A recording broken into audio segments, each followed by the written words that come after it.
Gliscor is pretty much always ran as a poison healer that just whittles down your sanity.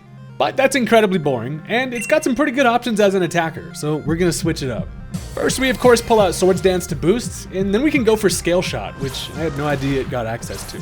This not only gives us a speed boost, but also drops our defense one stage. The defense drop activates the White Herb item that brings it back to normal, and now being itemless, Acrobatics becomes 110 power before Stab. We can boost it up even further with Terra Flying, and bop anything else with Stab Earthquake. It can run Hyper Cutter to be immune to Intimidate over Poison Heal, and sometimes you gotta take a usually predictable Pokemon and make it a scary, speedy threat.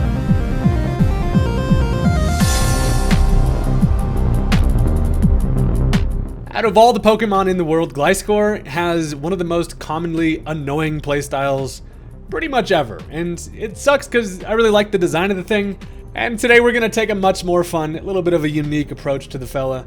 And if that sounds fun to you, you should probably hit that subscribe button. It's free, it only takes you a second, I promise you will not regret it. And before we get into the battle, I want to give a huge thanks to today's sponsor, Factor. Factor makes delicious meals that are straight up ready to go. Every fresh, never frozen meal is chef created, dietitian approved, and super easy to pop in the microwave or oven.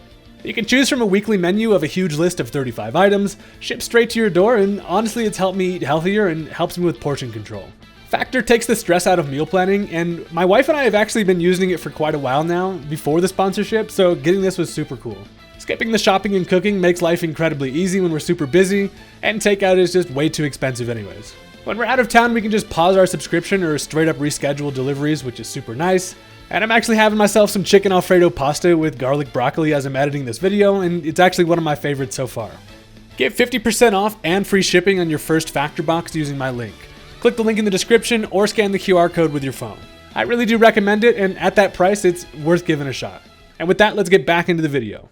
So one of the big benefits of using a mon like Gliscor in just a little bit of a different way is that the element of surprise goes a long way with this thing. Everybody's going to expect it to just be Poison Heal with Protect, and that honestly allows us a little bit of leeway to set up and just gives us a bit more momentum than you'd normally get. So my opponent is going to lead off with the Mandibuzz. I've got myself a Quagsire, and I'm just here to set up some Stealth Rock. I imagine they're probably Defog, but I'm going to do it anyway and kind of force them to blow those things away. Now, I do get Toxic, which is annoying, and that's going to stop the Quagsire's wall capabilities quite a bit. Also, I was just watching old Pokemon the other day. Does anybody else remember when Quagsire was obsessed with balls in the anime? I'm going to switch this thing out regardless because I can't really touch the Mandibuzz. I wish I had Toxic myself, but I don't. Now, what I do have is a Weavile, and this is a weird one. So I bring in the White Claw, going to crack open a cold one. They are going to go for the knockoff, and I kind of expected something like a Defog to come through, but a knockoff gets rid of my Life Orb, and I figure, you know, that's probably fine. So this is, in fact, a nasty plot, special attacking Weavile, which is a horrible idea, but I'm going to try it anyway. I go ahead and double my special attack there, and it actually works out kind of nicely because they go for the foul play. If I was a physical attacking one with Swords Dance, that would have hurt, but since we don't have very much physical offense, we're pretty good now to just go for a nice little stab Ice Beam with +2, and it doesn't kill. This Mandibuzz is a big thick bitch, and it does not want to ever die. So kind of unfortunate we don't grab the kill there, but at least they do just go for a Toxic, and that's fine because now, you know, Weavile can at least get a little more value going, and I can knock it out with another Ice Beam here, and, you know, just live to see another day. So they're going to swap this fella out, and for the most part, Weavile is just excited to try to get some damage on the special side. So as they bring in the Electros, this is the type of fella that's probably going to be Assault Vested, and that means that I'm not going to be able to touch it too much with anything that this Weavile can do. So as I go for the Ice Beam, does do a little bit of a chunk, not quite going to be enough to grab a 2-hit KO here considering the Stealth Rock chip. So as the Toxic timer is chipping away, I decide now to go for the Dark Pulse. That's just because I can roll for a flinch chance, and while it doesn't quite kill, it doesn't get the flinch. So it's able to Drain Punch me, and that is both scary and unfortunate as getting drained by the eel, and that's going to take care of the Weavile. So it doesn't quite work, but, you know, hey, we did some stuff and stirred up a little bit, got some good chip on the Electros, but also, this is a pretty good revenge switch-in situation for the buff Zubat. I can bring in the Gliscor here, and this thing can't really touch me, which allows me to freely set up a Swords Dance. Maybe they want to swap. Regardless, we're going to be dancing with some swords here. So I do go for that SD, and they actually end up staying in, which is fine by me. I figured there's not much coverage this thing can have, but it actually is going to bust out the Liquidation, and it knocks me down to 8 HP with a critical hit. And that is scary. Without the crit, that doesn't do a whole lot, but yeah, now we're down at 8, and it's time to go scale shot. So after the Swords Dance, we don't have the loaded dice. However, all we really need to do is just hit twice. It guarantees to knock out the Electros. Not only that, but now Gliscor is going to be in full form because, you know, obviously with the scale shot, we're going to get that defensive drop, which is actually what we need because we also get that speed boost with it. Not only that, but since we had a drop in his stats, we actually can now activate the White Herb, brings our defense back to normal. And since we've used up an item, Acrobatics is now in full form. So Gliscor, while we are at 8 HP, it doesn't look like they have much priority on the squad, so we're actually in a pretty good spot, barring the fact that maybe Haxorus has first impression, question mark, but I'm going to end up going for that Acrobatics.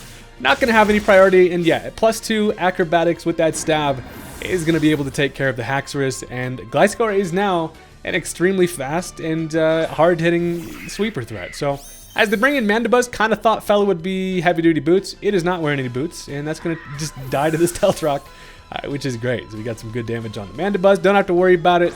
Big Meaty Claws is over here just waiting for the next victim, and it turns out it's going to be the Superior. So as Superior comes in, obviously it runs the risk of just getting destroyed by an Acrobatics, and I imagine they're probably, if anything, going to go for a defensive Terra here. Now, a good thing is I can actually end up busting out the Terra Flying. That's going to kind of ensure that regardless of what kind of defensive Terra this thing is going to pull out, with that extra boost from my balloons, an Acrobatics is going to hurt a whole lot. And they are going to end up going for the Terras. I'm hoping for mostly kind of no Terra Electric, but with a Swords Dance up and a full power Acrobatics, this thing is not going to have a fun time. Turns out it is going to be Terra Water, so that's actually good news.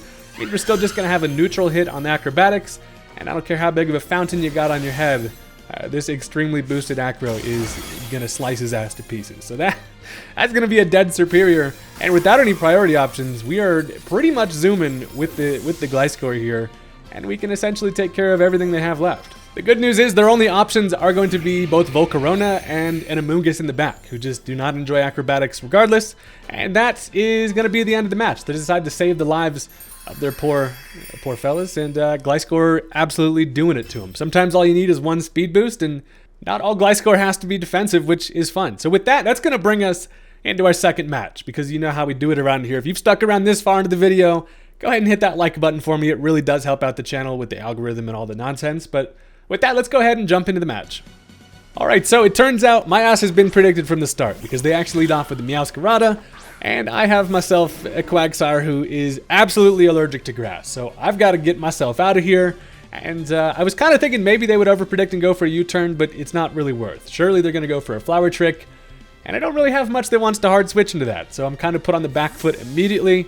And I end up bringing in the Banette, mostly just because this thing doesn't look super useful. It's kind of the only thing that I have to really bring in here. And yeah, a Flower Trick with the guaranteed crit, and everything is gonna, it's not gonna feel good. Now here's the thing, it does end up knocking me out because it gets a crit every time, but I do get the Cursed Body, which disables it, and I'm like, hey, thanks for the little bit of value, Mr. Banette, we appreciate you. So with that, I have a couple different options. First of all, Quagsire is now safe with that disabled, but I can't really touch it. And then I'm also thinking Gliscor could potentially come in here, but I decide ultimately, you know who actually has a great switch in is going to be Terrakion. I always forget that this thing exists, and honestly, Terrakion's kind of badass. I don't really like his weird wrinkles on his armpit, but it's neither here nor there. So I'm actually pretty free to kind of click anything here. Without Flower Trick, they can only go for something like a knockoff or a U-turn or whatever. And a knockoff would just give me Justified, so I'm like, yeah, I'm just going to go punching. Choice Banded Close Combat is basically going to punch anything in the nuts except for Cresselia. So they actually end up switching into the Walnut. This Buddy's a wall, Buddy's a nut, and he's here to party. And while he is in fact a wall, that Choice Banded Close Combat does a lot. It's actually going to be a nice little 2-hit KO. So guess what? We're just going to continue going punching. And they actually realize they should probably conserve the fella.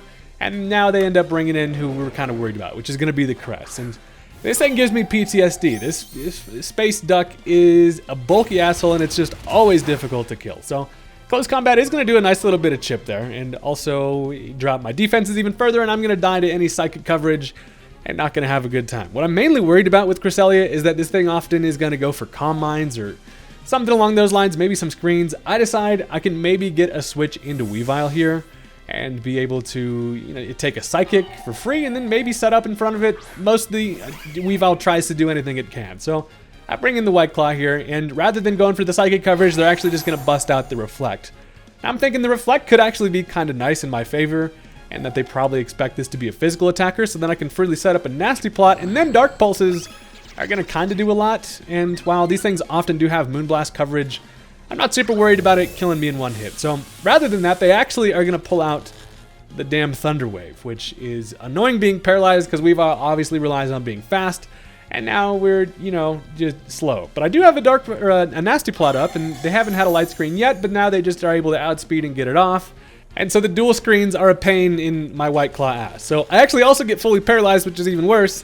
And then I'm like, well, I'd love to just get a little bit of value out of this. If I can just get even more chip on this thing, I'd feel pretty decently about it. But they go for that Moonblast. Also drops my special attack. So what's a guy got to do to get a special attacking Weavile to do anything? For Christ's sake, I now do nothing with the Dark Pulse behind a light screen and only at +1, and they're just going to finish me off with another Moonblast. I realize it's probably not worth saving the Weavile being paralyzed, so I let it go down because now that's going to open the door for me to switch into whatever we feel like. And guess who we feel like? Big meaty claws, baby. It's time to bring in the Gliscor. I know that this thing more than likely doesn't have the Ice Beam coverage because we've kind of seen the set at this point. And I'm kind of free to set up here. So here's the thing. They probably are going to expect me to go for a Toxic just because that's just kind of what Gliscors do. Either that or a Protect. So that gives me a nice little free turn to instead set up my Swords Dance. And as they bring in the Fortress, that's perfect because I'm able to get up my Swords Dance. And at this point, in order to grab myself a sweep, I need some speed. And of course, the way we do that is through Scale Shot, and it misses because that's the only thing stopping Scale Shot from being an actual good move. It does in fact miss more than you'd imagine, but now this allows them to set up the spikes, and honestly, Fortress is a pretty good setup fodder for this Gliscor anyway, because now I can actually just go for another Scale Shot. It doesn't necessarily matter how much damage we do, because we're really just looking for the speed boost along with using up our White Herb. One way we could avoid that is just by using Agility, but what's the fun in that? I mean, right? Come on. So it does nothing to the Fortress, but it does give us our speed boost, drops our defense, which then is going to use up the White Herb item, and we are out here chilling at +1 speed. We should be faster than everything they've got. So they now go for the Gyro Ball, which does a little bit of damage, but also the Reflect goes away. So we're actually now in full form, and we're out here. I can then go for an Acrobatics, and with that boost, I don't care how much of a wall your fella is, that's going to take care of it. And now all of a sudden we've got ourselves a scary gliding Scorpion, and we get to see what they want to do with it. So first they're going to end up bringing back in the Crests, and while this thing's at around half, I am still just afraid of this asshole living. So just to ensure that we can slice and dice him up, I'm going to pull out that Terra Flying. It's not going to really affect me defensively, but also just with that extra boost on the Acrobatics. And that should be all we need. But also, it is now a birthday party, and guess what your goodie bag is going to be? A sweet bag of death, because I can go for that Acrobatics, and this Crest is taking way too much chip to have a shot there. So down goes the Lunar Duck, and that thing is annoying, and it's now in the Shadow Realm. So at this point, Gliscor is rolling. Once again, the light screen's going to go away, doesn't necessarily matter, but now we get to see any answers they might have. They do still have a Terra in the back pocket, and as they bring in the Jolteon, I know that I'm faster than this thing at +1.